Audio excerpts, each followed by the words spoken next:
If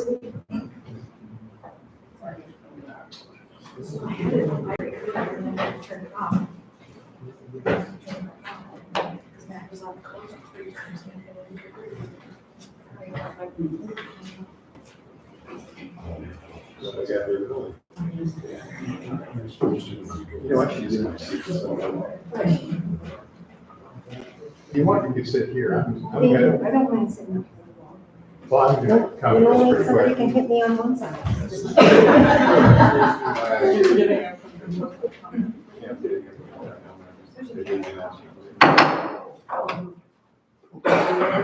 Stephenville Town Council meeting agenda for Thursday, August 8th, 2024, at 6:30 p.m. Janelle, would you please take the roll call? Councilor Barker. Here. Councilor Brown. Here. Councilor Nelson. Here. Councilor Smith. Here. And Mayor Michelson. Here, would you all please stand for the pledge of allegiance?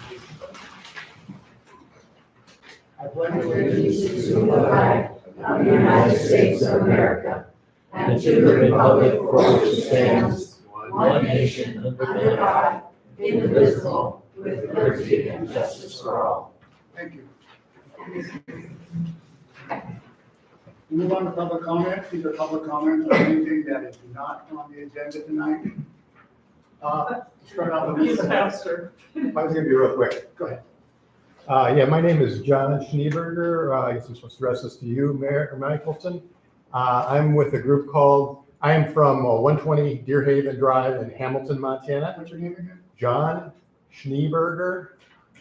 Want to spell that for you? I need to have you sign in, please, sir. Oh, yeah, very good. So we'll have that. And I'm here just to make an announcement about an event that the Bitterroot Climate Action Group is putting on in September. That'll be September 6th.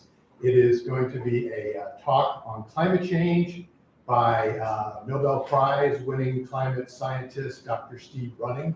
It'll be at the Hamilton Performing Arts Center in Hamilton.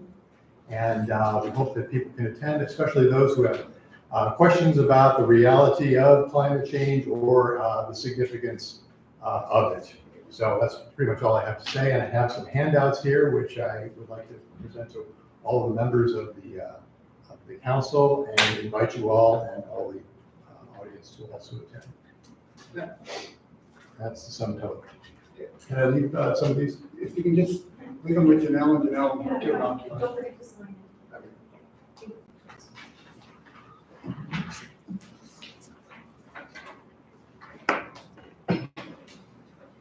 Hi, good evening. I'm Cheryl Wilson. I live on 10th Street, and I will sign in.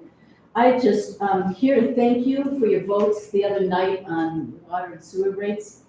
It takes strong leadership to look at a painful reality and make that decision to fix it. So thank you. Go ahead, Lori. Go ahead, I'll have my 2 cents. Several of us who are neighbors of the Berta Farms property are here to make a comment about inaction on the part of Berta Farms and the town. In 2020-21, Mel Cook and I sued Berta Farms because if you realize that property is a nightmare, we got a court order February 14th, 2024, and I'm going to read the last page. The town of Stevensville, not Berta Farms, the town of Stevensville is statutorily authorized to abate the public nuisance on the Berta Farm property. The town of Stevensville is directed to conduct abatement activities on the property within 60 days, that would have been April, of entry of this order to remove all hazards and obstructions from the sidewalk on the property and render the condition of the sidewalks non-hazardous to pedestrians and passersby. To remove all inoperable vehicles from the property and to construct a barrier to remove inoperable vehicles from view. To remove all junk and piles of debris from the property and construct a barrier to remove the junk and piles of debris from public view. To treat and mow all noxious weeds on the property. To remove overgrown vegetation blocking motorist sight lines in the intersection of Third and Park.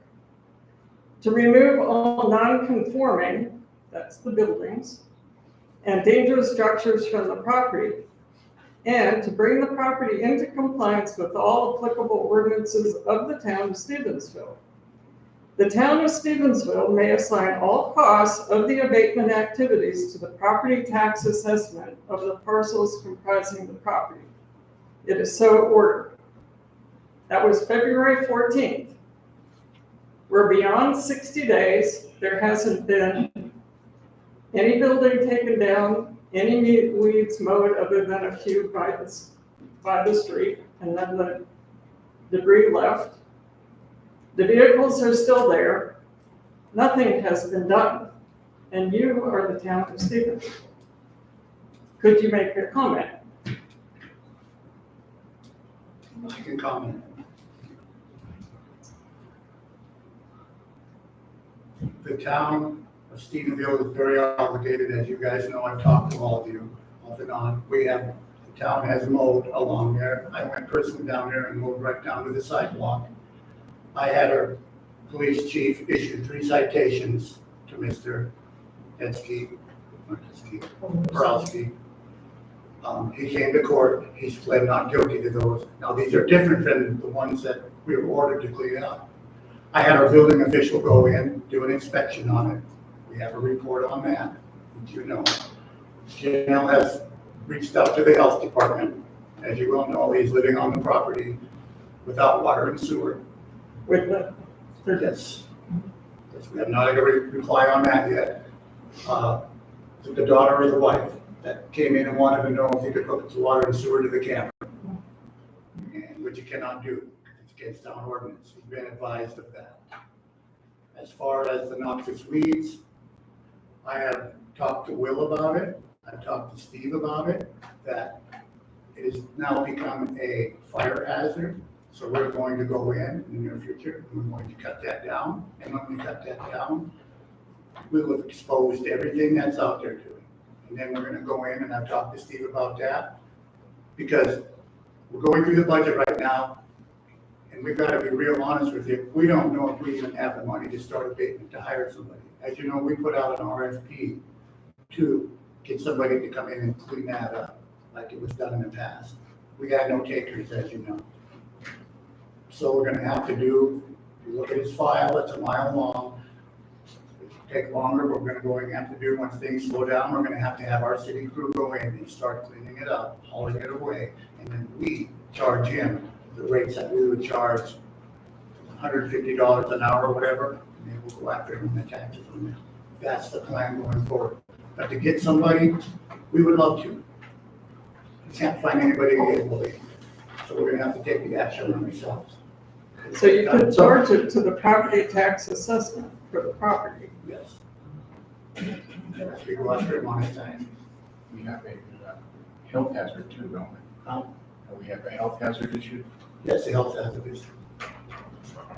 That's not being addressed. Let's right do it. It now. hasn't been addressed. The county's not addressing it this time. Public comment. So anyway, that's where we're at now, Lloyd. I know it's slow, I know it's painful. We've got so much going on right now, and, you know, the Mission Street, meters, water, you name it, that there's only so much our guys can do. But there's, now that it's slowing down, we'll get on it. Trust me, we will start the process. As far as abatement, as far as the vehicles, I had a letter, I sent a letter to his attorney stating that your vehicles are still, they're still on the open, they're immovable, they need to be hauled away, or a fence put around them. As you all know with the history, he loves playing games. So he went out there, and once we gave him a ticket, he went out there, he started cutting all the limbs and everything, and now they're all over the place on the front of it, as you know. That's just a game he's playing, so we get another ticket over there. So, I mean, we have to follow our rules too.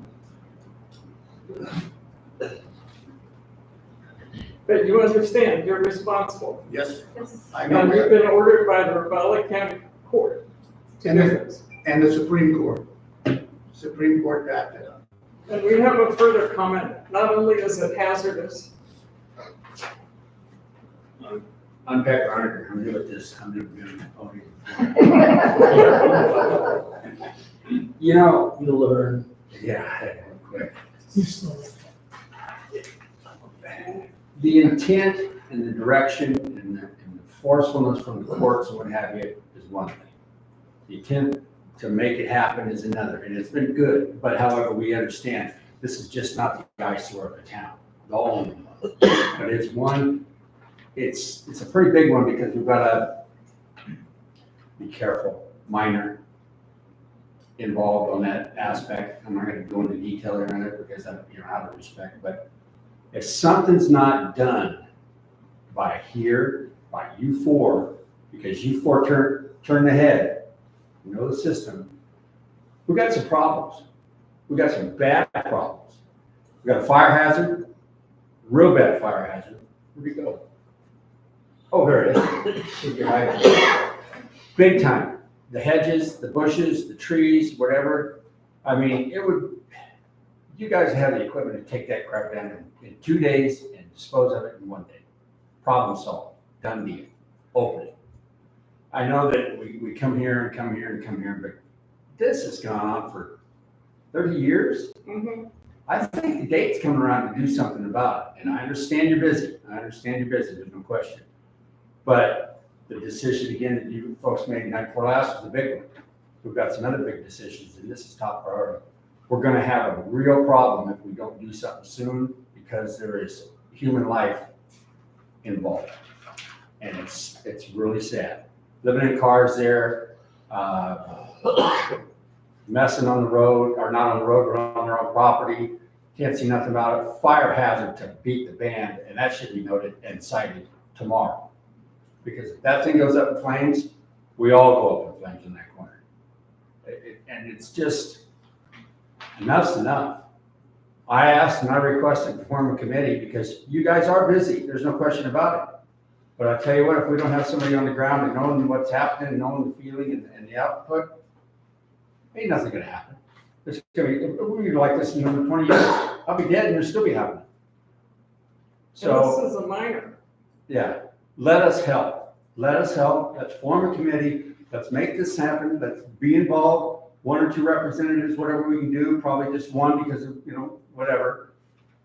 We need to, and I say we need to do something now or we're gonna regret it in the morning because something's gonna happen to some human being and who's gonna sleep tidy on that?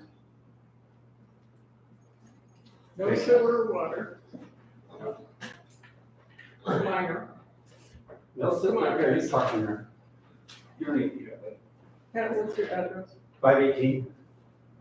My name is Mel Cook, and if you don't mind, I might fall over if I stand. But this court order isn't something to sneeze at. That judgment business, we went to a lot of expense to get this taken care of. We've been at this spot once before, and the town did very little. 25 years ago, they did very little to take care of it, and that's why, one of the reasons we're in the spot we are now. You're not going to convince me that the amount of people that are out of work out there, amount of contractors, because it's slowing down, that we can't find one at any price should go in there and level that thing out and clean it up. I won't buy it. Number 2, I will share with you that I've had it. I've been fighting this for about, 30 years. And if the town of Stevensville, and I don't mean to be a mean SOB, but I will tell you this, if you guys don't do something about it, by spring, I'm gonna sue the city for not following up on doing the court order. And Mayor, I know you've tried, and I know that you're all trying, and I know your plate's full. I really do. But I gotta tell you, I believe this is a priority. I think if you go to work on it, get it advertised out there, to get somebody there to clean it up. He's having a lot of fun with you guys. And it's just a big joke to him. And I think we ought to, and I will tell you what brings it so it's real for him is when it starts hurting financially. That daughter will shut him down in a heartbeat as soon as they have to start bleeding in the pocket. So they need to be given about 40 tickets a day or whatever, how you want to handle it. But we're not gonna let this go away. Okay? And I appreciate the work that you've done on it, and I know it's a pain for you guys too, but really, it's been 6 months. Can we request to be put on the agenda so this discussion can be part of the table as well? And that way we can filter out a lot of stuff and decide a lot of things where you four are involved in the whole thing. And also to put on there possibilities of forming a committee to help us. Come in Monday and we can do an agenda item to put on for the next week. Thank you. By the way, thanks for the paving of the streets, and they're doing a good job. They're doing a good job, so thank you for that. Thank you all. After you get done. Thank you. Thank you all for your time.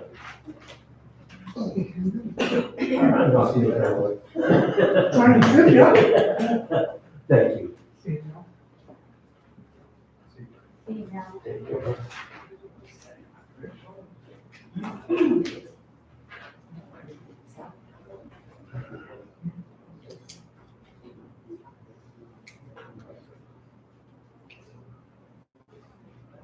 Jim Tadnick, 509 Mission Street.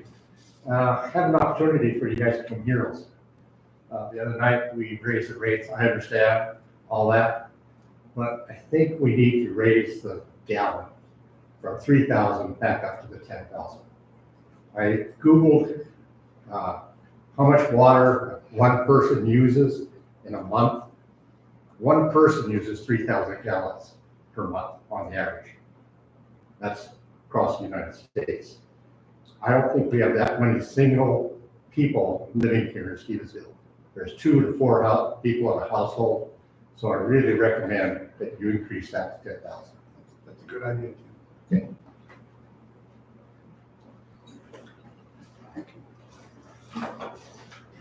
Okay. Sorry. Sign it in here.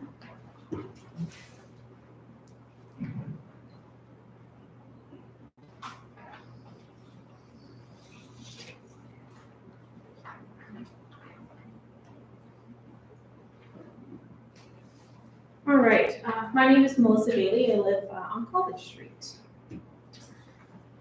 Let me begin by saying I agree with the water and sewer rate increase to maintain the town water system, generate revenue for improvements, and pay back bonds.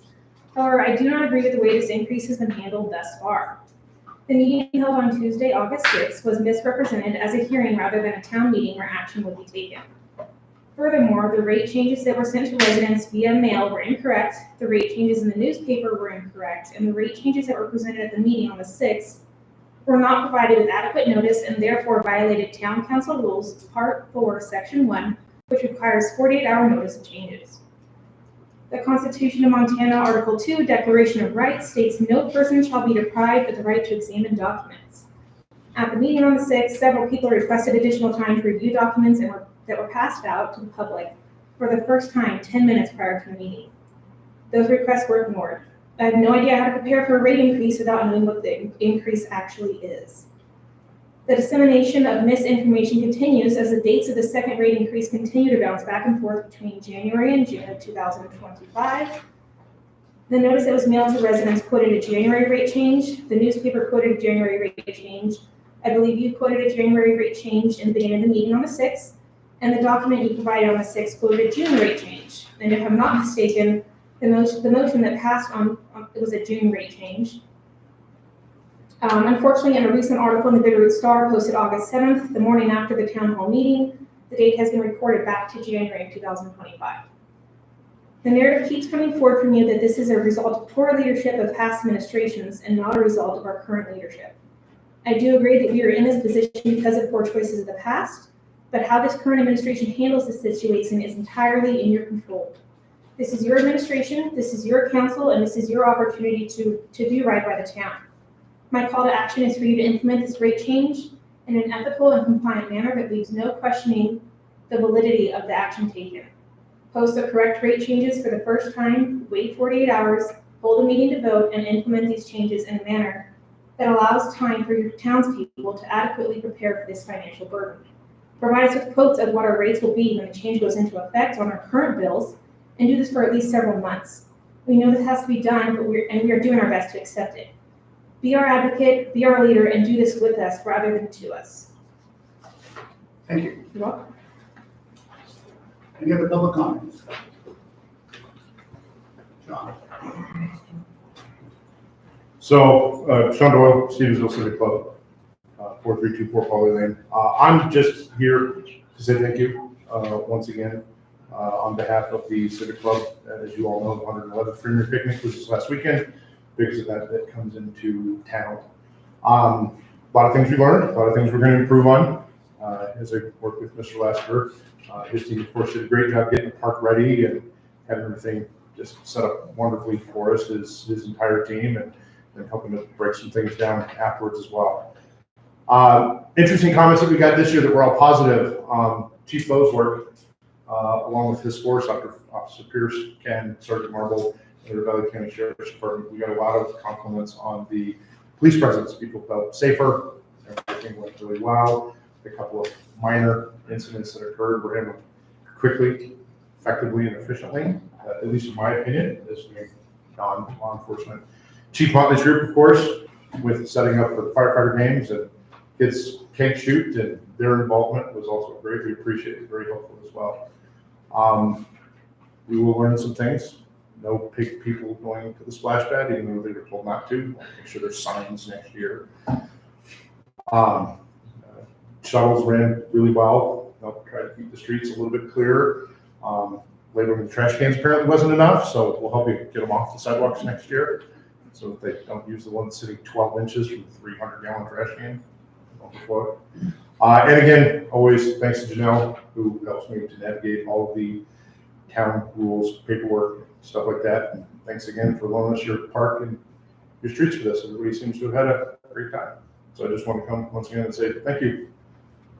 I'll mess your streets up again in December. Thanks, John. Any other public comments?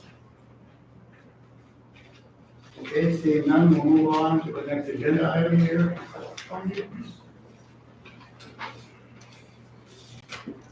For approval of the minutes, Janelle was on vacation last week, and with all the meetings this week, she wasn't able to get it done, but she will have it ready for us in the next meeting. With that, we'll move on to item number 5, approval of bi-weekly claims. Can I get a motion?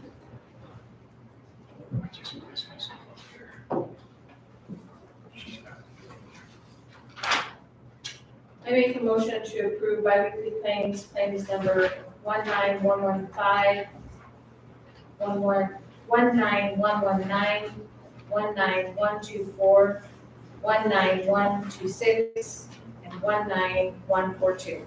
We have a motion by Councilmember Barker. Do we have a second? We have a second by Councilmember Nelson. We have a discussion with the council on the claims. Councilmember. I think it should have been, Stacy's, motion should have been, claim number 19119 through 19124 and 19126 through 19142. Okay, we'll let the record stand corrected of what you just said.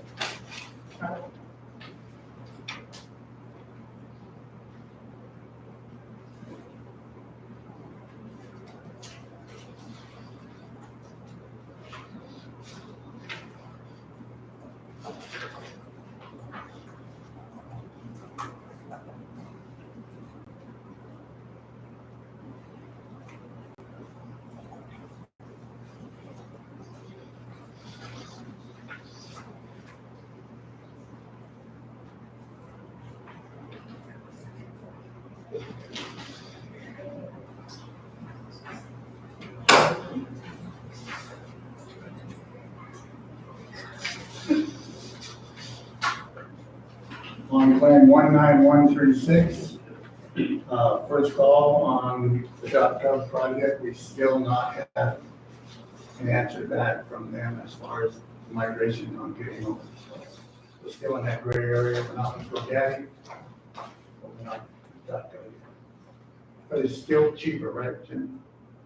Yeah, it's still cheaper than working with GoDaddy.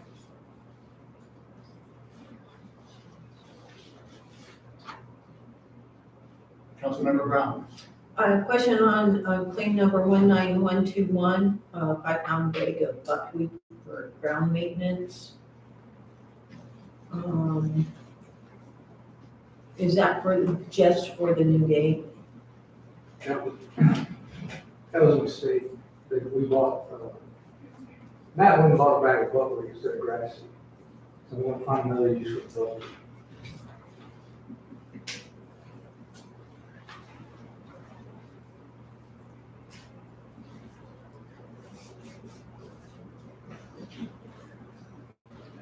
Councilmember Nelson. Claim number 19122, it's like windshield replacement ×4. It's just for work vehicles and whatnot. I see cemetery there. It's for the dump truck. It's the broken windshield on the dump truck. And the way it reads, it's broken into the different departments page. Yeah, it's broken, you'll see that it's broken into the different departments which are required to do. So it takes the money out of those specific funds that the dump truck is used for. Thank you, Stacy. I actually assumed that. What's that? I assumed that. Thank you.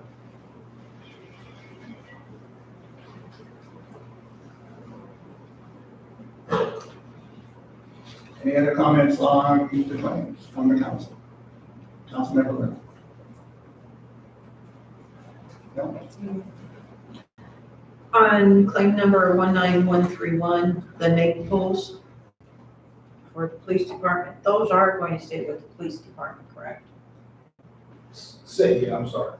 Yeah. The NAPE pools, that's going to stay with the department. Oh, yeah, so, yeah, those are part of our weapon system. Okay, Yes. So what happened there, Cindy, was when he went to pick them up, they would not bill the town. So okay, he had to pay for them on his own, and then we're paying the claim, and yes, they do stay here. okay, I just wanted to make sure. Yeah. Since we have him leaving at the end of August, so.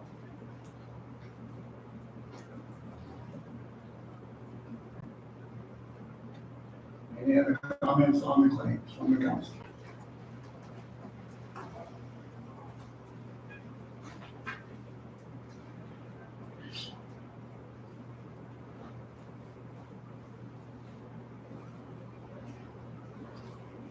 None? Okay. Any comments from the public on the claims? No comments from the public? No comments, further comments from the council? Seeing none, Janelle, would you take the vote, please? Councilor Barker? Aye. Councilor Brown? Aye. Councilor Nelson? Aye. And Councilor Smith? Motion passes 4-0. Thank you. Administrative reports. Airport. Mr. Will Grow. Let's see. So we've got the land use agreements closed out, 4 services left for the year, and we're only here for about 15 days. Better not having them, so we had them for a little while, which they ended up coming back. Some things we've been talking about, the quotes and stuff to look into some other lawn care equipment, things we need to maintain the airport, got all of those back. Those will get presented to the board. And there's August 13th meeting, and see if they make a recommendation, bring those to the council or not. So we've gotten a lot closer with Hawthorne to getting a solution on the fuel. I'm really going to celebrate this until we actually sign the paperwork. I did get an email and another update today that they are typing up the bill of sale with their attorneys. So once mine reviews it, hopefully it's what we agreed upon, and they don't try to pull something else again. Let's see, and then I had on here that we should be receiving the funds for the courtesy car, and I believe those came in today. Haven't showed up. Should actually give me that. Yesterday, so we'll be able to get that transferred over, the light bar off, get that moved up to the airport. Any questions to Will from the council? Thanks, Will. Thank you, Will. Thank you, Bill. Move on to building reports, you see that? Finance, fire department. Jeff.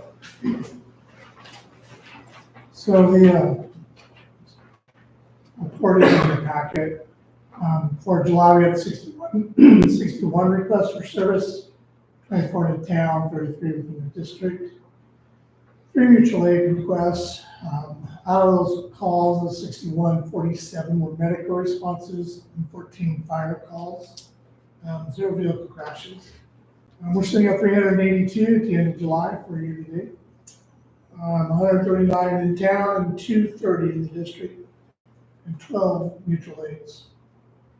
289 medical responses out of that 382.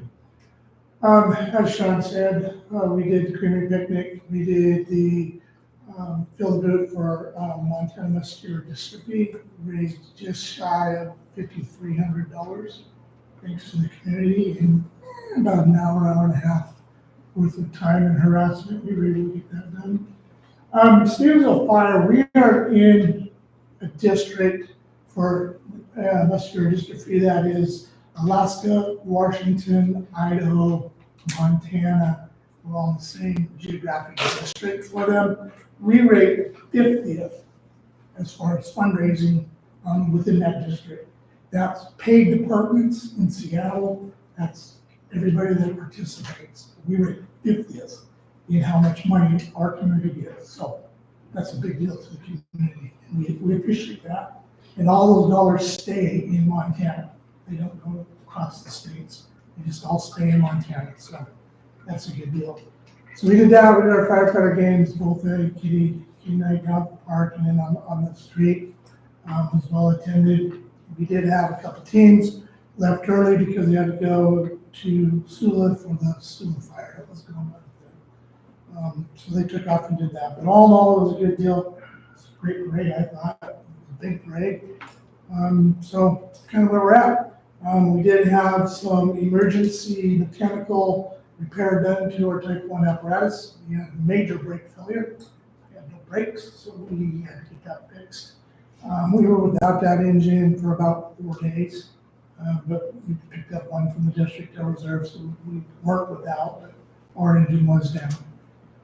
But other than that, things are going pretty well within the department. So far, we haven't had big fires. Good. Hey Jeff, I have a question for you. Yeah, So who does the flushing of the fire hydrants? Do you or does Public Works? that's Public Works. Public Works? Okay, so I'll give it to him then.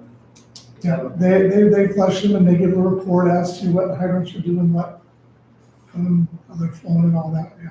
Okay, thank you. As if you needed something else to do with Steve. Can't wait. Okay, all right, that's all I have. May seem sort of insignificant, but the missed call, was that a call for service? Yeah, so that would have been a call for service where we were requested to come and we didn't log any responders responding to that. So, yeah. That'd be this call. I think I understand. Yes, Chief, impressive on the fundraising, rated 50, but you happen to know out of how many? Oh, I'm not sure how many departments are in that We're geographic. talking hundreds? Yeah, there's a lot. Well, that We're one of the highest volunteer departments that participate. is good. We just talked about that. We were up about $1,000 from last year's. Our biggest year since we started doing this was 2002, and we topped 7,000 that year. So, Thanks, Jeff. Mr. John Bowe, Chief of Police. Extraordinary. Thank you for the cup. 111th Annual Creamery Picnic, my first one. And it was memorable. So, good evening. Before you should have in your packets the July stats for the police department.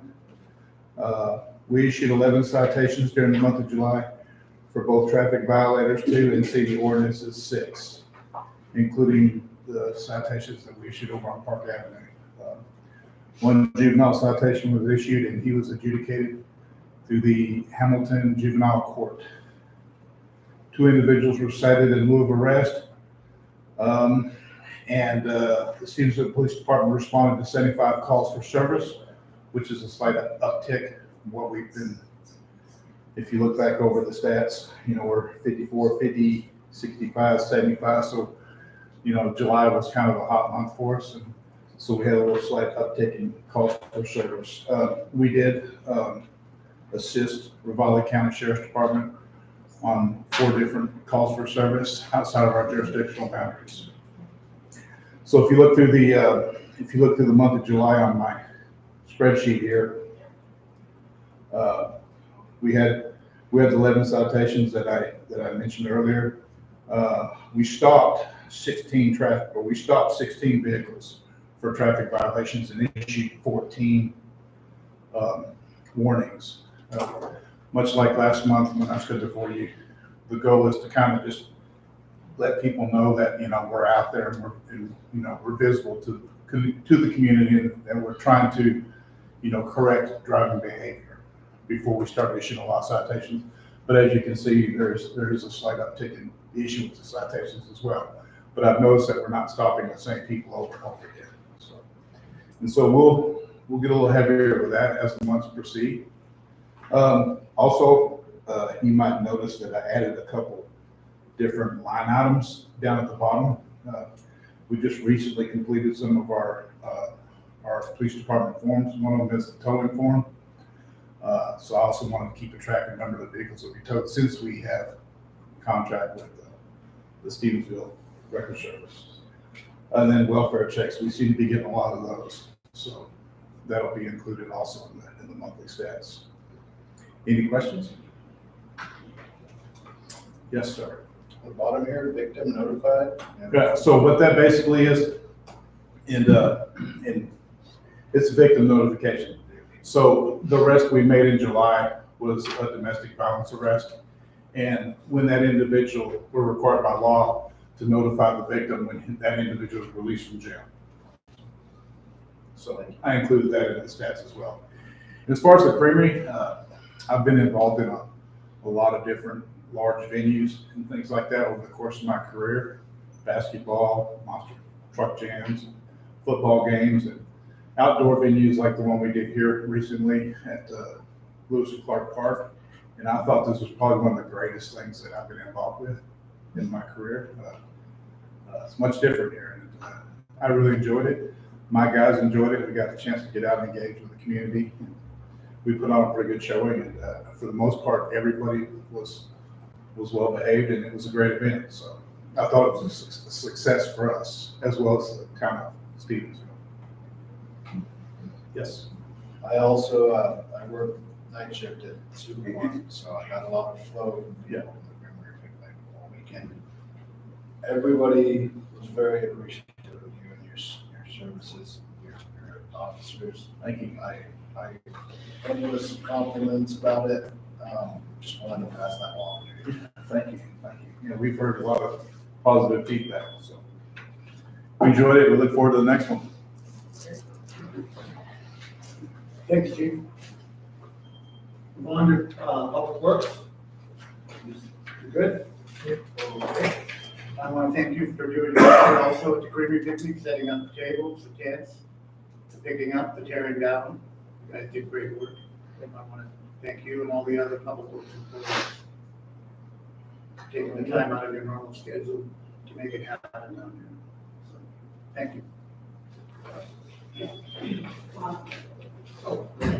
I have one question for Public Works, is the pig races, is that grass being repaired, or is it just mud, or? It's okay. We found out today it was a bunch of kids.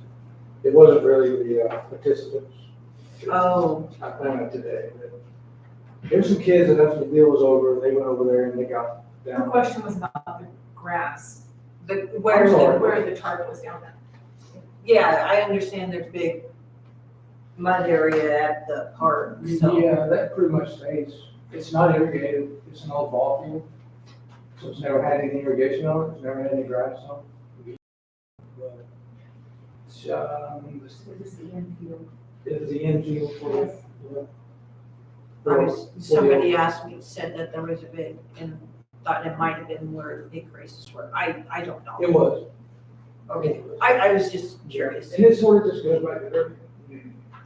Okay. Good, great. Thank you. Now I'm informed. Come to pay raises, we didn't inform people more. Okay, we'll move on. Item number 7, public hearings. This is the second reading proposed ordinance number 171, an ordinance amending the town code section 14-35, repealing town code section 14-36 regarding the noxious weeds. As you know, the last meeting was the first reading. Yeah. When we're getting an ordinance, we have to require it to have 2 readings by law. You guys approved the first one. You guys know the history, I believe, on it. I issued a couple citations. John did, one to Gordon Farms and one to Borowski on the noxious weeds over there. And an attorney from Missoula, Fred Simpson, looked into it because we were being Gordon Farms, like 34 states. And he looked it up, and we legally cannot enforce it with a citation because it's not backed up by NCA code. So the only way we can go after the noxious weed, just like we mentioned earlier, we go back on the back end and get it back on taxes. So with that, is open up to public comments on the public hearing. Seeing none, we'll move to item number 8, unfinished business. Discussion decision, resolution number 551, resolution of the town of Stephenville, Montana, to annex a portion of land. So what this is after we annexed that tiny sliver out there of Kochi, their attorneys came back and they wanted to put a resolution in place, which we did. And Janelle put it together, she sent it to them, they sent it back, we had it reviewed. And then we had a comment from one of our council members that stated that no services were provided. We put that in the language, we sent it back to their attorney said that they didn't like that. They were wondering why we would change that when the original one that we passed had that in that, which we said no services allowed. So Janelle, yesterday we put that language, and then Janelle put in there specifically stating that until we have water rights, because you're outside the place of use, there will be no services allowed, which is no water and sewer. So with that, could I get a motion? Councilmember Nelson. I make a motion to, sorry, I have to bring up motion. To adopt resolution number 551, resolution of the town of Stevensville, Montana, to annex a portion of land. We have a motion by Councilmember Nelson, we have a second. We have a second by Councilmember Smith. Do we have comments from the council?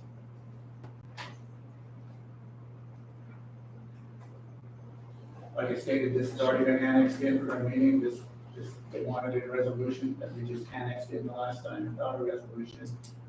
And their attorney wanted to put in the resolution. You go past the attorneys this time? Yes. Good.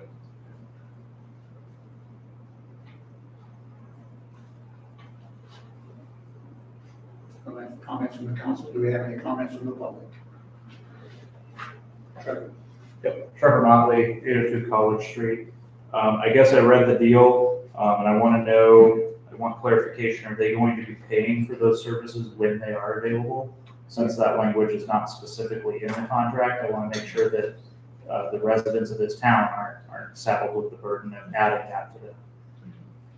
Yes, that's a good point, because that is in the subdivision regulations that we approved in 2022 when I was on the council on planning and zoning, and it specifically states that the developers are on any of those new upgrades up there.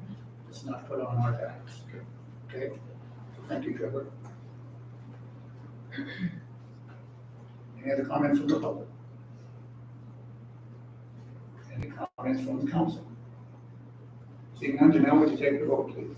Councilor Barker? Aye. Councilor Brown? No. Councilor Nelson? Aye. Councilor Smith? Aye. Motion passes 3-1. Thank you. Move on to item number 9, new business.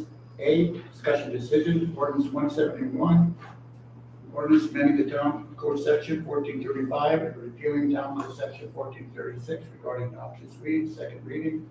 Of course, this is what we talked about on the hearing part. Any comments on the public? Council, excuse me. None? Any comments from the public? We need to make a motion. We need a motion. Oh, we need a motion. Get a motion. Start with the motion. I move that we approve ordinance number 171 and ordinance amending the town code section 14-35 and repealing town code section 14-36 regarding noxious weeds. We have a motion by Councilmember Brown, we have a second. I second that. We have a motion, we have a second by Councilmember Nelson. Do we have a discussion now from the council? A discussion from the public. Seeing none, Janelle, would you take the vote, please? Councilmember Barker? Aye. Councilmember Brown? Aye. Councilmember Nelson? Aye. And Councilmember Smith? Motion passes 4-0. Thank you. Moving on to item number B, informational. This is a Mission Street water main replacement contractor pay application. This is basically paying them some of their work again. And I did ask Eli on this, if this was their final payment, and he did come back, Gina, and said, no, this is not the final payment. We will not be paying them until all the bullet points that are on there, which includes the sprinklers and all that stuff that we put on that list, is done. And then we will pay them. So we're all on board, and MRI knows that they will not be paid until they do. Well, they submitted a claim for $313,000 that was in the claims packet, I believe that just passed, so we will pay them that. You're right, I'm talking Yes. the final, but the I final asked payment, Eli if that yes. was the final payment, and he said, no, it is not. Yes.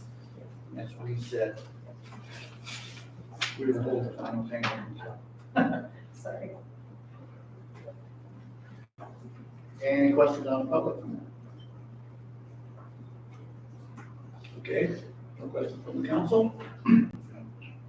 Okay, moving on to item number C. Discuss the decision mitigation pond easement and agreement between the town of Stephenville and Mr. Reeves. This has to do with our water rights. It goes back to, in June, I had a meeting in Hamilton with Mr. Reeves' attorney, our attorney, Ross Miller, who is our water rights attorney, and another lady who we brought on board. Ross did. And then we set up a meeting. We met out at the ponds out there, we walked through it, and bottom line is this is part of the water rights that the town has to have. And there was discussion back and forth out there. And Mr. Reeves, he wanted to put some development out there. He wanted more hookups, a few more, which that's what this contract is about. I will say that he wanted, where is that part at? 14, in the event that the Stephenville determines it is unable to provide all 26 additional sewer connections on Reeves property due to capacity issues with the wastewater treatment plant, Stephenville shall pay a one-time in lieu easement purchase price of Reeves to $500 per sewer connection, not allowed up to a maximum of 26. For example, if Stephenville determines that its wastewater treatment plant only has the capacity to provide Reeves 6 additional sewer connections at the time Reeves requests the connections, then Stephenville shall pay Reeves an in lieu easement purchase price of $10,000, 20 times 500, and account for the 20 connections that is unable to provide to Reeves. So he's in the same boat we are. He can't develop until we have water rights because he's out of the place of use. And there's also a thing in there on item 16 that says by connecting any of the 26 additional sewer connections and or any of the 30 residential water connections subject to the easement agreement, Reeves waives any right to protest or object to annexation of Reeves property by the town of Stephenville. So what we mean by that is he waives his right. If we want to annex him in, we need the revenue. When we do get the water rights, then we can annex him in, we cannot protest.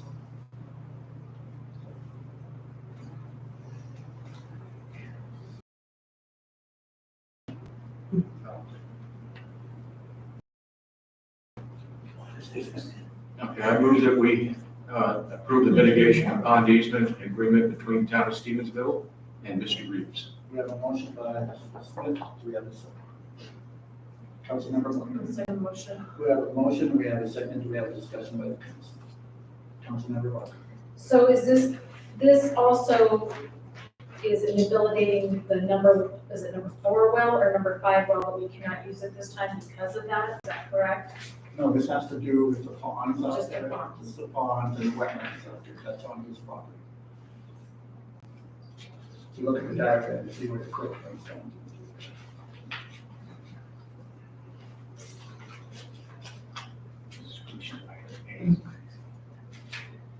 Robertson Creek. You'll see a lower pond, middle pond, upper pond, mitigation ponds. We have to add this to the road because the creek fills it up, we pump it out, night water in the town, and it fills back up. And he cannot touch these ponds at all. No, he They can't. have to stay in the state that they're in, correct? Yep.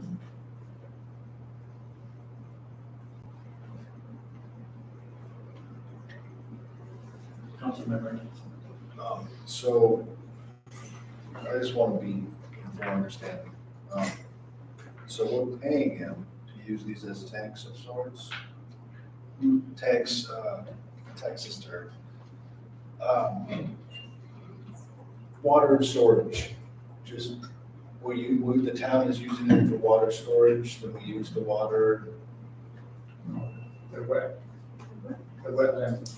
It's helping us with our water rights. Water rights only. Okay, all right.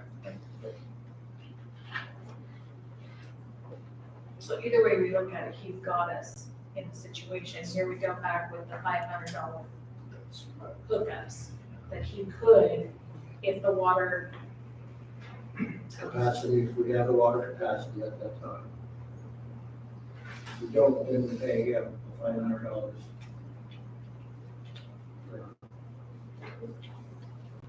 The 26 additional. Yet I did read that all the hookups are on his, he finances those. Yeah, we have. Yeah. Councilmember. And, I feel that Mr. Reeves needs the town as bad as the town needs the ponds. So I have a feeling that this is going to be adjusted quite a few times before the two sides agree. Come to an agreement. They'll look at this, they'll bring it, come back with some offer back, bring it back before the council, so you'll see this again. So it's just a starting process. so this is just to get everything to start. Start rolling, yeah. This is our This is our proposal proposal to to him, okay. Ms. Ross wanted to send this to them. That's- He initially wanted to send it to their attorney, and I said, no, we cannot do it that way. It has to be approved by the council. I don't have the authority just to have him look at it. So that's where we're at. It's a starting point, basically. The numbers could change. This is part of the water rights agreement that we have to have. He has to have if he wants to develop.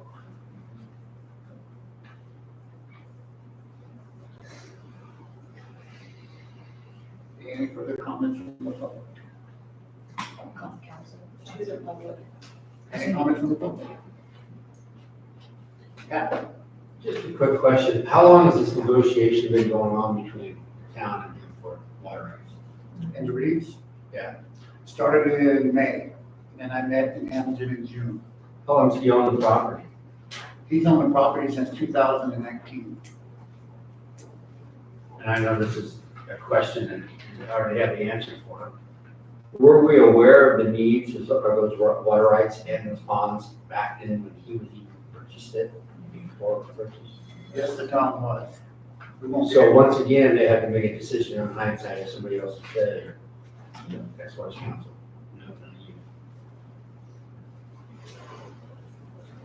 Just shaking his head very good too, so. To me, it sounds a little bit more than dirty water.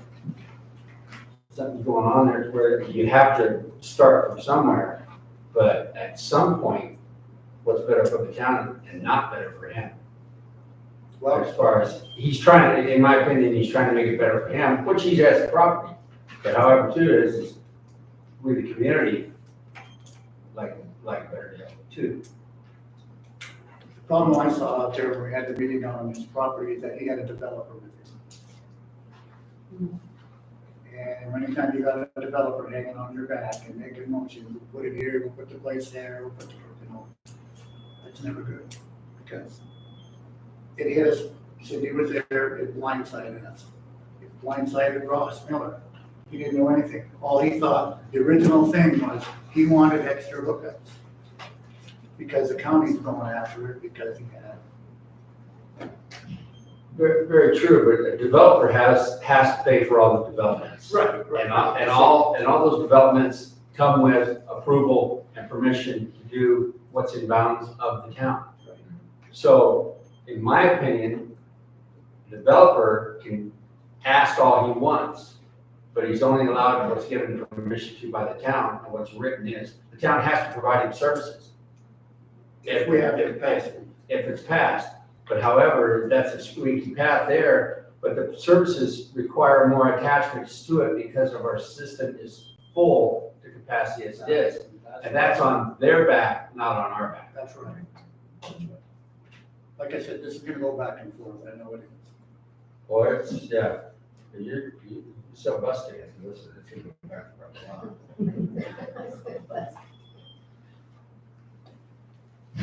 Yeah. Like we said.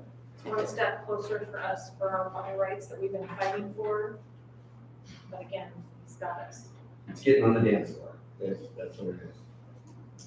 Like I said, it started out with just 3 extra service connections because the county was on it. And when Cindy and I and Ross and then on this property, there was a developer there. And then, oh, I would like anything else he's like, Mr. Reed. Oh, I would like maybe 25 extra hookups.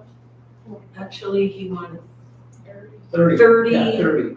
30 plus the ones that he was illegally using.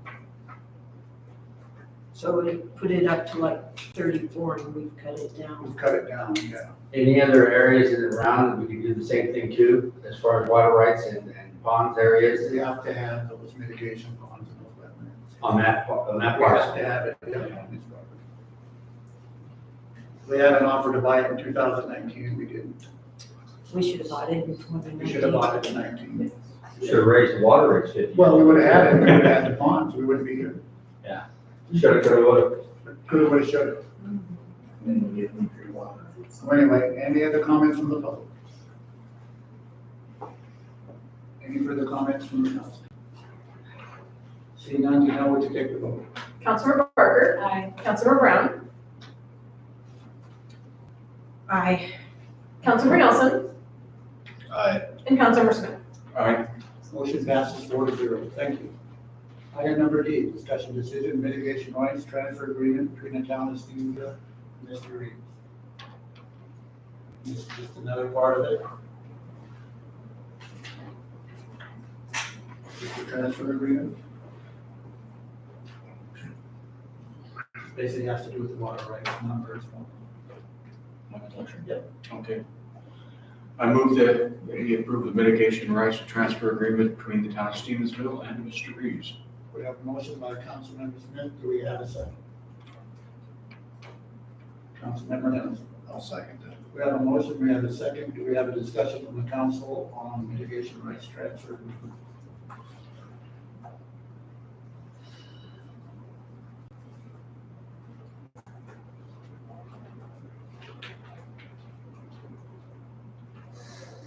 Question. Yes. This pertains to both, but mainly the last. So we have the last say on that land being developed because of the water rights. No, it's his property. Understand that? It's his property. We just want easements to go in there to get the water rights on.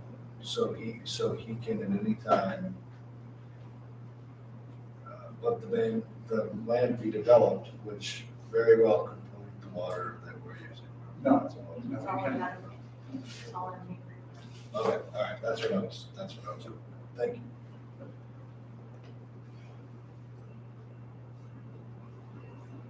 I will say on page 2 of 3, item number 5, time is of the essence. The rights and obligations of both parties as agreed to here shall commence immediately upon the signing of this agreement, such that the water right ownership transfer can proceed as soon as practicable. We shall be allowed to contract and connect any of the 3 additional sewer connections as soon as the mitigation rights have been transferred to Stephenville and the transfer is approved by DNRC. In other words, as soon as when he does get to water rights, you get the water rights. It's 3 hookups that originally we thought was all we were going to trade. We can do that. And then, of course, we move on again to the other things, which is the previous agenda items with 26 additional hookups. Council members, Do you foresee any problems from the DNRC? I do know that they, when we met in June at his office, I think Steve was there. They basically put us on front and center, made us a priority.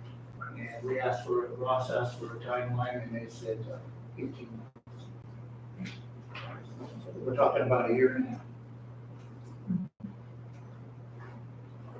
Could be sooner. Thank you. You bet. Any other questions from the council? Any questions from the public? Is his land going to be annexed into the town or not? That's why we said in the previous agenda item there, when, if we want to annex him in, he cannot oppose it. Because, yes, we would like to annex him for the revenue, you bet. I'm all for control. Yeah, if he's putting 26 units out there and we're servicing it, yeah. You bet. But then again, I will get back to putting folks in the same boat. You have the surface water issues and all the other issues that are going on out there. So he's got a lot of hurdles to do, and walking out there, and Cindy and I, we walked across his property there, it's even worse than Burke Estates. It's just, it's mud.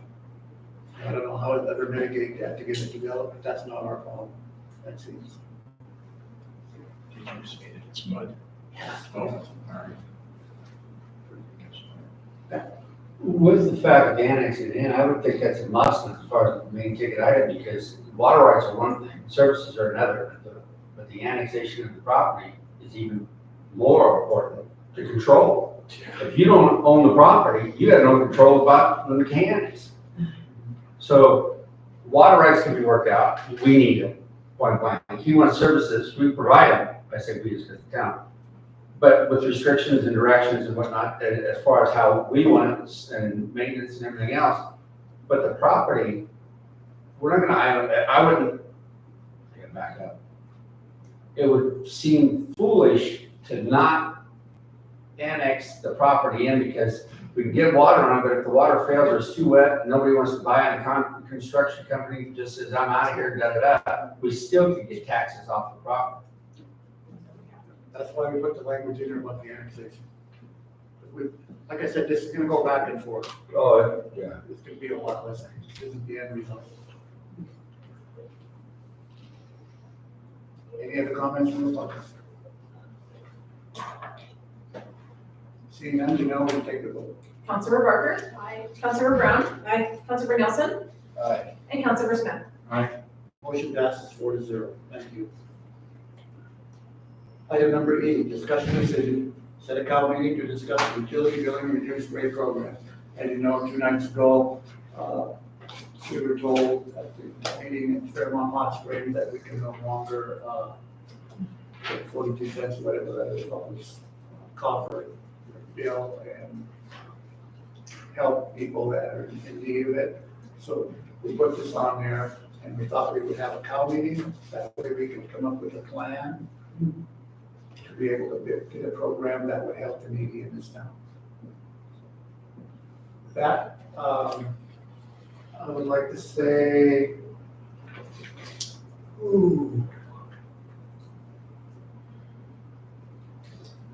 how are we looking at the first week in September for everybody? Tuesday, the 3rd of September. we have something going on. That's the day right after Labor Day, so making sure that people are back, How about a Wednesday? being gone, that's the only thing I was thinking.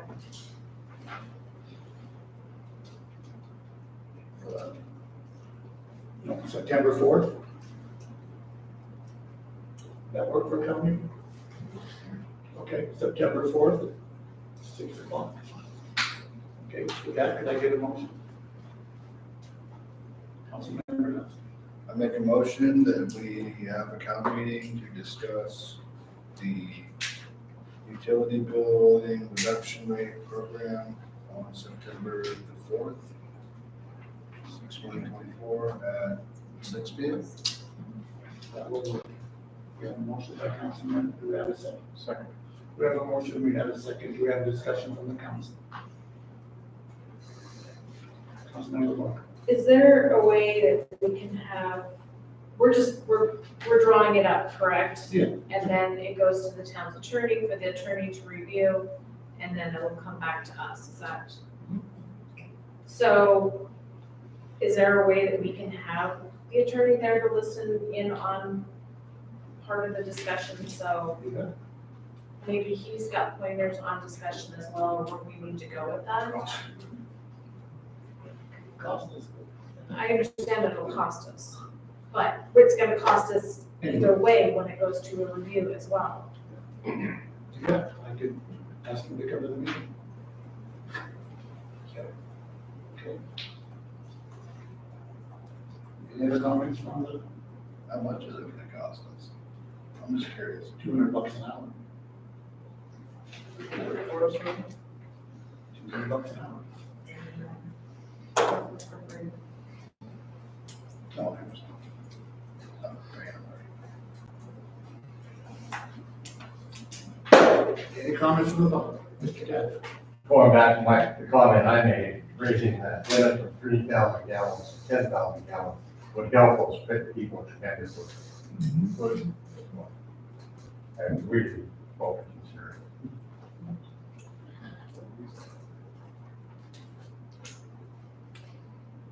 Yes, ma'am. Sarah Lucas, just wanted to thank the council for putting this on the agenda for tonight.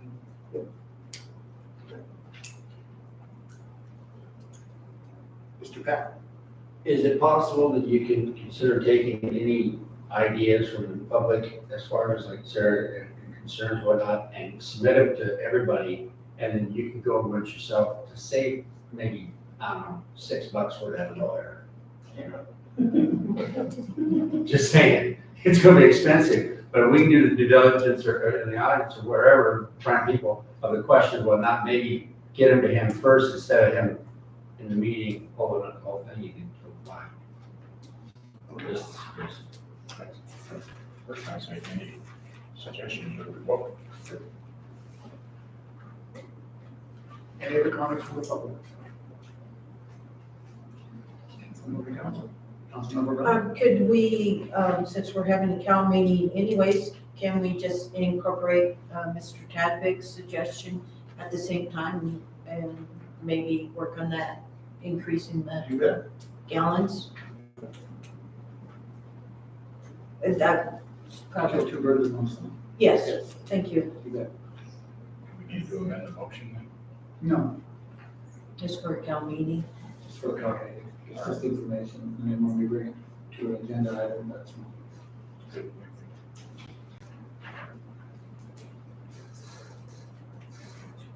Any other comments from the council?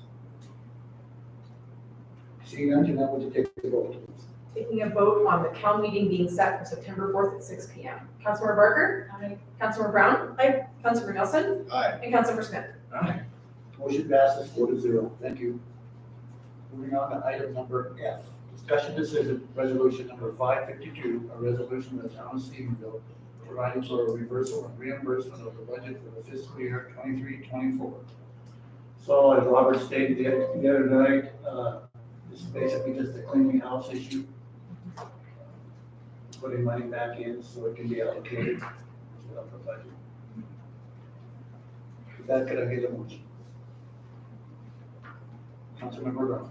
I move that we approve resolution number 552, a resolution of the town of Stevensville, Montana, providing for the reversal and reimbursement of the budget for the fiscal year 23-24.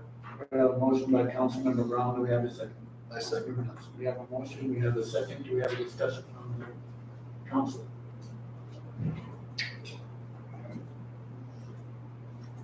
We have a discussion from the public. Seeing none, Janelle, will you take the roll? Councilor Barker? Aye. Councilor Brown? Aye. Councilor Nelson? Aye. And Councilor Smith? Aye. Motion passes 4-0. Thank you. Moving on to item number G, discussion decision, approval of police officer contract for the town of Stephenville Police Department. This was a contract that we said existed, they couldn't find it. Chief Bo got together with our attorney Greg Overstreet, they met over lunch. They went back and forth, Greg went back to his office, he drew this up. And he sent it over to John to review. Give it to Gina, she reviewed it, so now it's before you. Is the chief in his office? Yes. John! Casey's. That works. Yeah. Woke him up. No, it's good report. Cheers. It's all about you, buddy, just the police, do you want to give any statements on this police contract that you and Greg, the police contract that you and Greg had lunch over, that he put together? Oh, the Police 3-year. officer contract? Yeah. So one of the changes that I actually talked to him about, and I believe I might have talked with Gina about this prior to going down there and speaking with him, was the contract actually goes into effect after the completion of the academy. Whereas in the past, I think, well, I guess they were talking about years in meaning your swearing date. An example would be our last officer who just recently left, sworn in, roughly a year later goes to the academy, and then not long after the academy is gone. The goal now was to go ahead and have that contract move forward, with the start date being the date of the completion of the academy, 3 years from that day forward. That was a major change that we talked about, and he put that in there, so I think we're moving forward with it, right? Any questions about that? Yeah. That timing is relative that the town pays for part of the training. They pay all, correct? We pay for all the training. Okay, awesome. Thank you. And so the contract just basically states that if you don't fulfill that, your obligation to the agreement, then there is a monetary return back to the city of our town of Stevensville. And that's prorated based on the amount of time that they've been here. So we'll recover some monetary value from that effort, whether it be, training or equipment, apparel, whatever the case may be. An example of this was this winter, as we know, we had Cassie, good officer. Cassie went to the academy, but she verbally committed to the sheriff's department. She was on our dime, our hourly rate, our uniform, and again, she knew she was leaving, and we couldn't recoup any of the losses. And that isn't the first time. As we all know, it's been a revolving door in this town with officers. They start here, they see a better deal down in Hamilton or in Missoula, and rightfully so. It's all about money, and the way they go, and we're stuck. This year contract, we recoup some of the losses that we get, and they're obligated to pay that back. So it's a good deal, it's a win-win for us. Absolutely. Did I read this correctly, that it's as much as up to 3 years? Is that the cycle for prorate reimbursement up to 3 years? Yeah, that's correct. So, for example, if they stick with us for a year and a half and they get a better salary elsewhere, or they move, whatever, they relocate, then they pay us half of what we put into them. We get that reimbursed. So we get their effort for the year and a half, and then everything they owe us after that comes back to the city, to the town. Cool. Any questions from John from the council? Any questions from the public? I need a motion in a second. I have a motion. I do not have a motion. Okay, let's do a motion. Yeah, I move that we approve the police officer contract for the town of Stevensville Police Department. We have a motion, do we have a second? I second that. We have a motion, we have a second. Thank you. Any further comments? I like it. Mr. Jeff? So we're having them sign a 3-year commitment, but if they leave after year 1, they only have to reimburse part of our investment into them. I don't understand why you would do that. What's to keep them here at least 3 years? Absolutely nothing. I mean, I don't see this as any bite or bite to do it. We figured out, our investment's roughly around 85 to 9 grand. And so if they left in a year, you prorate that, so we're looking at receiving 6,500 bucks back. But we didn't receive all of our investment back. Well, because they, Because we paid for their time and their service. well, the way the lawyers look at it. It's an MMIA thing, so. Okay, give it away. Oh, I'd like to get all of it back, please. No, That's better than nothing. it is better than nothing, but I find it interesting that this comes forward after the police board has met and approved and all that stuff, and now we were told then, no, there's this contract, but we never saw a contract. We didn't have a contract evidently, because it just came up. Oh, town's gotta get their stuff together, just saying. My question, Vicky Motley, my question is will all of the officers that are currently on staff have to sign this once it goes into effect? Or are they grandfathered in? No. And that includes you That and, includes me. okay. I didn't sign when I came on, but I'm willing to sign one right now. And I think that needs to happen. No one should be grandfathered in. Yeah, no, Because- we're not. So they signed a contingent offer that said they would have to sign a 3-year contract.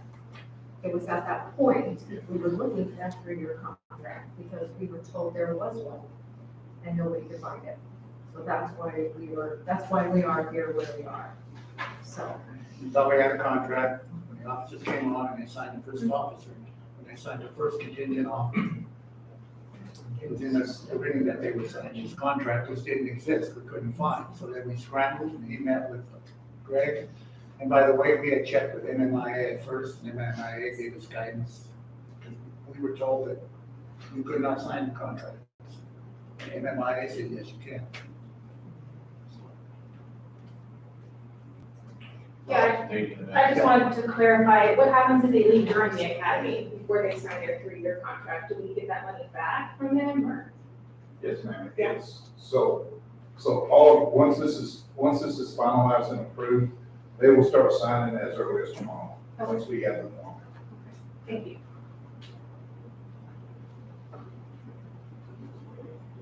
Including myself.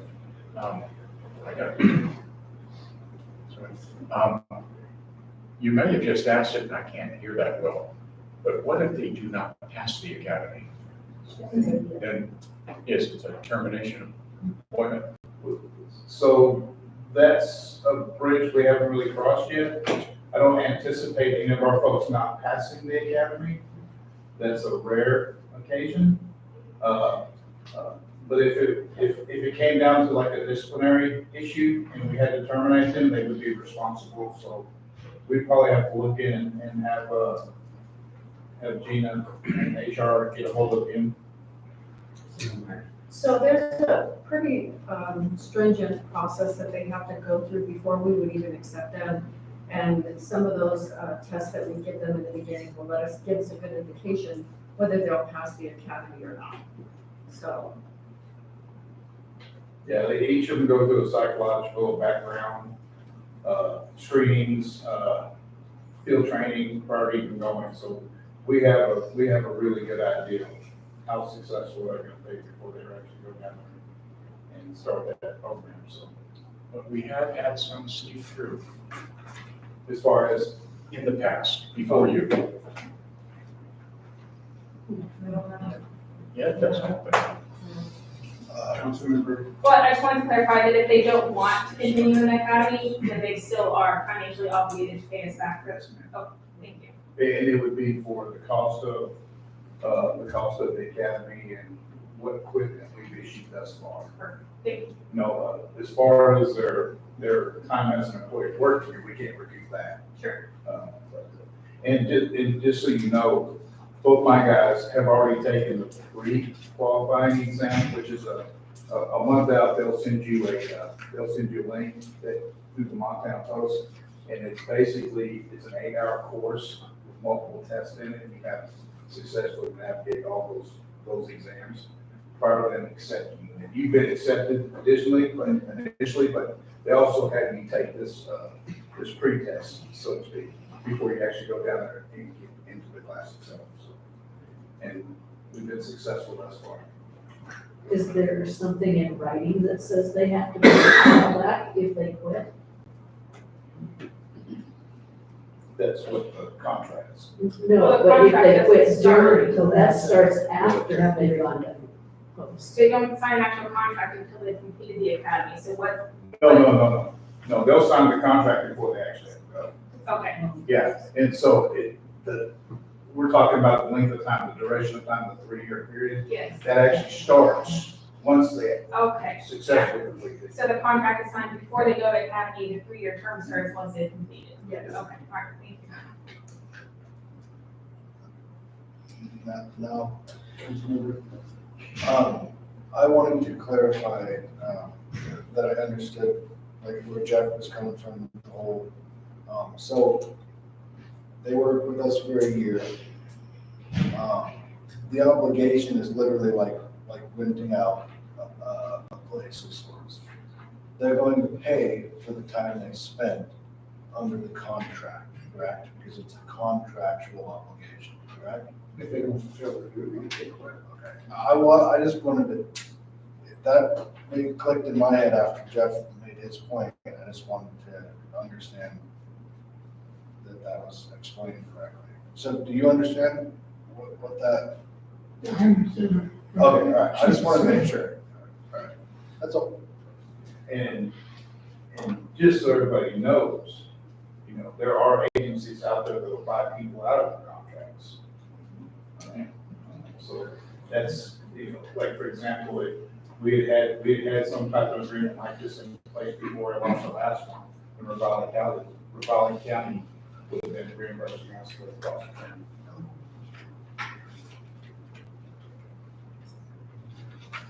Did we stipulate a buyout fee for our officers? Instead of just the training, but actually if once they complete that training, they have to get us back for training and prorate the years of service, or how much they have after 3 years. Like if they have a 3-year contract, the buyout fee would be, something, if Hamilton wants to buy out one of our officers, they would pay the county. Yeah, so they would basically, like us, the example I gave earlier, if they were here for half that period of time, then Ravalli County would owe us half that payment. Like for example, I said earlier, it's roughly $8,500. For the academy? What we, equipment, gear, training, and all that accumulates to about a cost of roughly $8,500. So if they worked half that period of time and then left us after a year and a half after they completed the academy, then if the agency picked up that cost, they would owe us roughly $4,200. It's not equipment. Because we get our equipment back. And we get our equipment back, yes. But do we want to add in like a flat buyout fee on top of that for the burden of us having to train an officer and have them here and then have to recruit that costs a ton of money? That's kind of unheard of. Is it? Yeah, no traffic. I mean, I'd like to lock our folks in, but. I'm working recruitment, so, but thank you. To tie into what she was saying, that might be a good idea, because you could see somebody like Ravalli County or Hamilton, letting them go through the academy, a year and a half of service, they pick up a trained officer for $4,000. That's true. And they just cut their training budget in half, and they're picking up experienced officers. And then every year and a half, you're sending somebody else through, it's been It's another $8,500, we did $4,000 back. But the reality is, and this is the reality, you, if Raleigh County is offering $32 an hour, we're offering 22.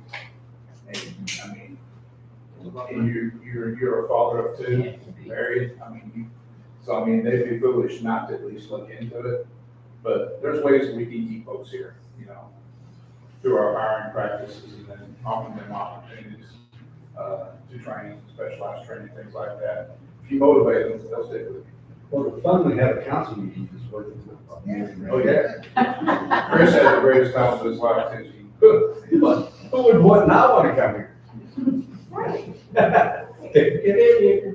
So Chris, just an example, the young man we initially hired, he's actually signing a contract because he wants to live down in Stevensville so they can be closer to.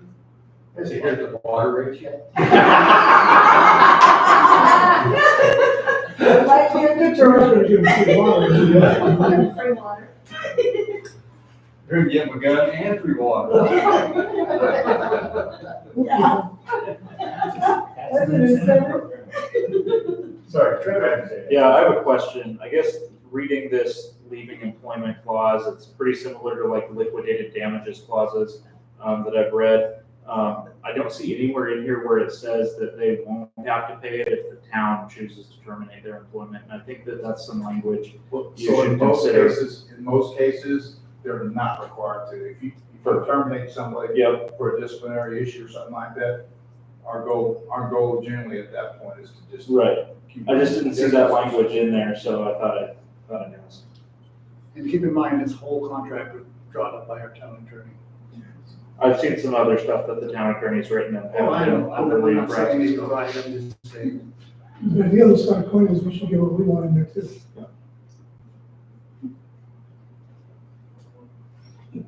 Councilmember Walker. I do have to say that I agree with the dollar figure. It needs to be in there. We, time and time again, we keep putting it out there and we get burned every time. I think that we need to have a value of dollar in there, not just a half. I'm sorry. Well, I've seen it.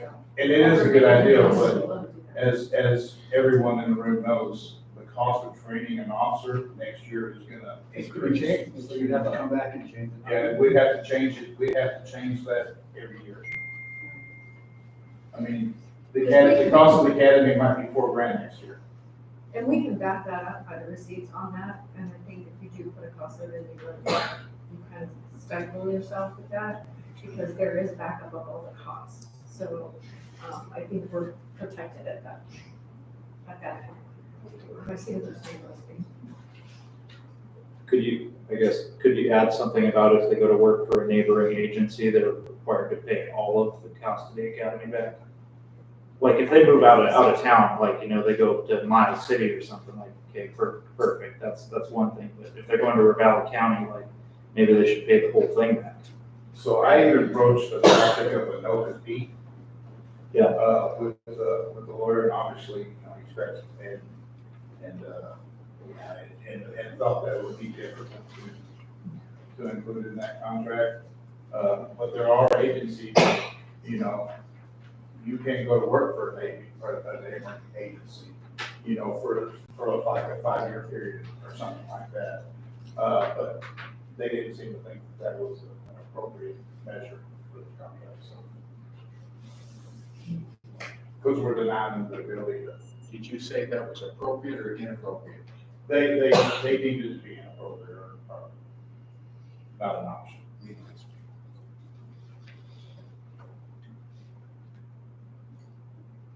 Well, I'm glad to see we have something.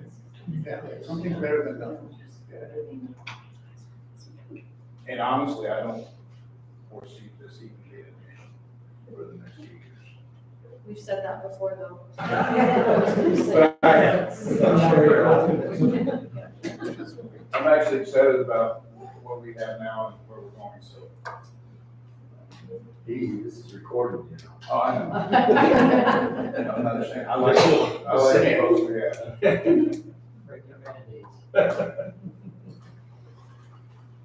Any other comments? the public or the council? Before we take the vote. Seeing none, Janelle, will you take the vote? Councilor Barker? Aye. Councilor Brown? I only because it's better than we don't have anything, but I wished it would have went before the police commission board first for their review, and maybe they had some ideas for us also. Councilor Nelson? Aye. And Councilor Smith? Aye. Motion passes 4-0. Thank you. Move on to council comments. A board report. Board of Health. Board. Council comments. I just wanted to clarify my abstaining in the last meeting.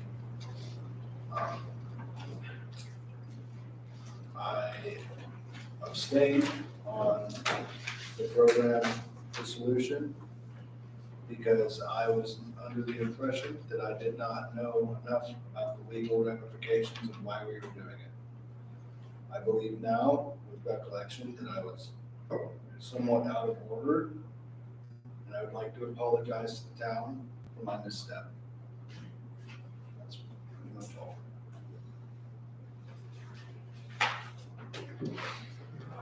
Any other council comments? Councilmember Barker. I just have to say that this has probably been one of the toughest weeks as a council member. Yes, there's a lot of things that we need to change. There's a lot of things that we need to work on as a council to make them correct. And I would like to also see some of the changes that were addressed tonight from some of the public to come forth and make it right. Any other council comments? Okay, we'll move on to executive report. It's not much of one, a couple things. I was attending the, as you all know, some of you, I was appointed to the board of directors for the MMIA, which is a pretty big deal for a little town like us. And I will be going to the first conference at Lewistown next Wednesday, Thursday, and Friday. So I will not be here. In my absence, Councilmember Brown will be the acting mayor. And I have another thing I'd like, a couple other little things I'd like to say regarding Tuesday night's meeting. It was brought up that we held an illegal meeting. So I'd like to clarify that. Under Montana Code Annotated 2023, Chapter 13, Utility Services, Water, County Water and Sewer Districts, it specifically states that notice for public hearing must be published as provided in 7/1/21/21. The publish must be contained the date, time, the place of the hearing, which we did. Janelle put it in the paper 3 times, which is required by law. She put that in on July 26th, I believe. The date and time of the public hearing, she did that. A restatement of the proposed action, she did that. The address, telephone number of the person. Further information regarding the hearing, a notice must be mailed to all persons who own property in the district, which we did. We mailed notices to everybody. And these are proposed rates. They're proposed rates, they can change. Okay? And then it was also brought to the attention that we held an illegal meeting and we didn't get a 48-hour notice. She might have mentioned that earlier. Well, in council rules, regular meetings, she mentioned section 1. All reports, communications, ordinance, resolution, contract documents, and other matters must be submitted to the council by 12 o'clock noon on Wednesday immediately preceding the Thursday meeting. This was not a regular meeting, it was a special meeting. A special meeting under section 2 of the town council rules says special meetings of the council may be called in accordance with section 754-102 IC 754122 under MCAA. There is no such thing as a 48-hour notice. It used to be in the council rules. It was taken out years ago. By who, I don't know. It's been just kind of an unwritten deal that when you hold the special meetings, you give it a 48-hour notice. I would say that the council should probably entertain maybe putting this back in there. Because if you look under state law, it's not in there. All it specifically states, there was an opinion from the Attorney General to the county that said they suggested a 48-hour notice for all special meetings. So we do not have to legally require a 48-hour notice. That somebody had said Tuesday night we needed. The agenda item was the same. The rate proposal, that is subject to change. When it came before the council that night, the council has that right to change it to either a penny or $1 million. That is the council's right to choose that. Okay? And to have a member of the public say that we are holding an illegal meeting is one thing. But when you have a member of the council that sits on the governing body of this town and says that they're holding an illegal meeting, that is huge. That is huge. Because the press eats that up. The press will go looking for that, and they love nothing better than to sue the town to say that we held an illegal meeting. And not only that, but now you've opened it up to a litigation to the clerk. The clerk sets the meetings. She is very careful of making sure it's done right. And to be accused of saying that it's an illegal meeting, she could have a field day with that. She can get an attorney, and I'm sure she could make a lot of money off that. But I just want to say we have to be very, very careful when we say things at meetings because they have actions. Number two, it was stated that maybe the numbers weren't correct. Maybe the numbers that were given Tuesday night weren't correct. You are the governing body of the council. You are. Every penny that is spent in this town goes through you. You all approve the claims every 2 weeks, as you did tonight. Okay? It is your obligation to take the time to do the research, to ask questions, to go in. You have the privilege to give everything at your disposal in there to Janelle or Gina. The public has that right too, but they have to put in freedom of information request in. They have to come in, they have to go, they have to pay a little bit of money. But you have the authority to ask it, and it's at your disposal. So when a sitting member of this council, who is a governing body, questions the numbers, she is a bonded person, finance officer. If she gets the numbers wrong, she goes to jail. She goes to jail. So she's very careful on getting those numbers right. So please, any of you, if you question the numbers of the town, that you do not think we are giving the right answers or the right numbers to you, I have to question what you're doing here. Meeting adjourned. It's not over.